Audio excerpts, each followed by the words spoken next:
Hi Copic fans, welcome to Copic in the Craft Room. My name is Michelle Houghton, and this week we're going to be looking at coloring a different hair color. We're going to be tackling blonde hair today. And the specific blonde that I'm going for is a true white blonde, either a kid who's a towhead or someone who's bleached their hair almost white, so I'm going really light today. Now later in the week there will be a photo tutorial as well that you can find in Copic in the Craft Room, and that one will have it'll have the same image that I'm coloring today, but done in different colors. So you can see some color options side by side for blonde hair. Alright, so if you want to color along, grab your favorite image to color hair with and your favorite blonde color combination. Otherwise, sit back, enjoy, and hopefully learn a few tips about coloring blonde hair. We've shifted over onto my workspace, and I've got this cute little image that I've partially colored, and I'm going to add some blonde hair on her. Now, I'm going to keep it a very light blonde, which tends to move fairly quickly and easily since the color is so light. I'm going to use a 4-color series, and my 4 colors include Y00, YR31, Y32, and Y28. If you don't have this YR31, a good substitute is Y21. That will work as well. And I'm going to use those 4 colors on her hair to give this little girl a blonde bob, little hairdo here.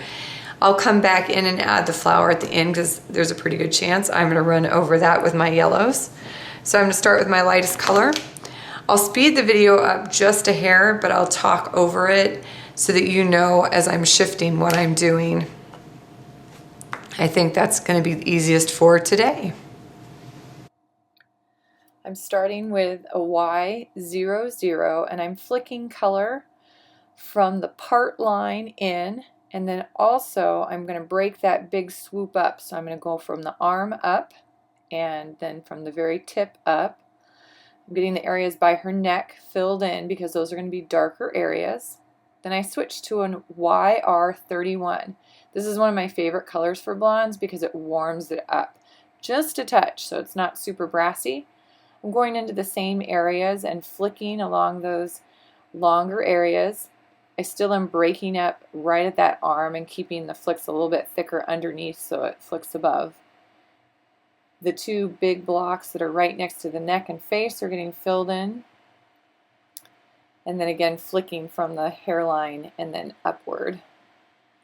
Y32 is next. It's a little bit darker yellow. Now I'm doing some more flicks into that area around the neck and the same areas, but less this time. Notice I still have that bright white highlight. Y28 is last. It's going to darken up those areas right along the neck and also right at the part.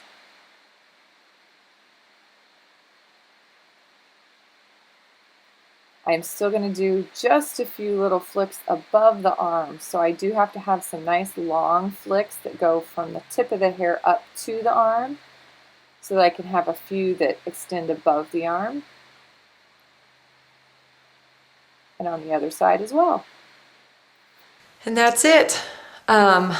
With a really super light blonde like this, I most likely am not going to go back and blend anything. I'm going to leave it so you can see those little flicks in there.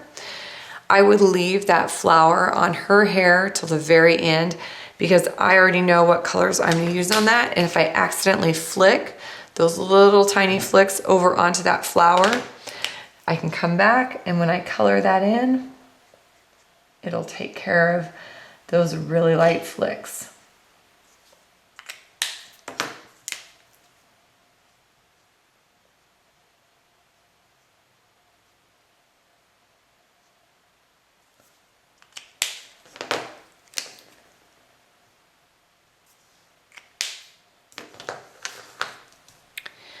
I'm going to add a background to her eventually and add her to a card, but for hair, She is good to go. Remember that later this week, there'll be a photo tutorial that gives you another 6 to 8 different variations of blonde hair. It'll be on this exact same image so you can see them side by side. Some of them will have a little more red to them. Some of them will be a much darker blonde. Some will not have that white left behind. But I want you to see that variation and start with a really easy, light one that's quick and simple. Have a great and colorful week.